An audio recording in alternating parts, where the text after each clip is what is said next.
Ce samedi 25 février, c'est sous un soleil de plomb que les différentes délégations de Rotaract District 9101 ont effectué une visite de la ville de Bamako en touriste.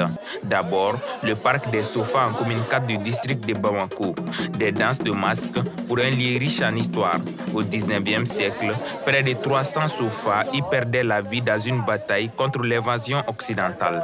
Ce matin, ce site est très important, appelé le parc des sofas ou parc de Goyoyanko. Un site très important pour la connaissance de l'histoire liée à la résistance à la pénétration coloniale. Mais que tous ces gens arrivent à Bamako et visitent le parc des sofas, vraiment c'est très important pour la promotion de la culture malienne et surtout revisiter une partie de l'histoire du Mali qui est la résistance à la pénétration coloniale.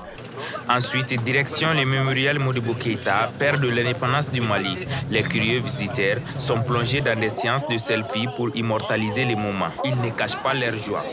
Ce site m'a ramené sur l'histoire qu'on a eu à apprendre à l'école primaire, voilà, sur le royaume Mandingue et tout.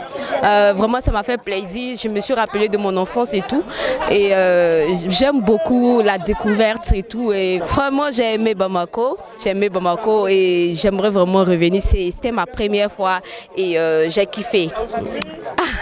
Donc aujourd'hui, nous avons visité plusieurs places à travers la ville, mais nous sommes également allés sur des lieux historiques qui ont été des lieux de résistance et où on peut retrouver des vestiges archéologiques et qui témoignent de ce passé glorieux de nos ancêtres africains. Voilà. Et vous avez une très belle ville et un très bon pays et j'ai hâte de revenir encore et encore.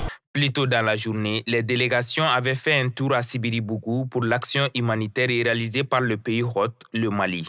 C'est un projet de don de fourrage à l'endroit de ces populations. Ça va rentrer dans le cadre de l'action d'intérêt public, comme j'ai eu à le dire. En fait, pour chaque mandat, dans les pays du représentant Rotaract du district dont je suis aujourd'hui, doit réaliser une action humanitaire à l'endroit des populations de son pays. Donc c'est cette action que nous avons réalisée aujourd'hui qui a été financée à hauteur de 3 500 000 et les populations bénéficiaires, on les a appelées à vraiment prendre soin de cet ouvrage. Rappelons que Rotary International est une organisation mondiale de jeunes de 18 ans ou plus et que Rotaract District 9101 regroupe 10 pays avec une soixantaine de clubs. Ces moments annuels permettent des partages d'expériences et des découvertes.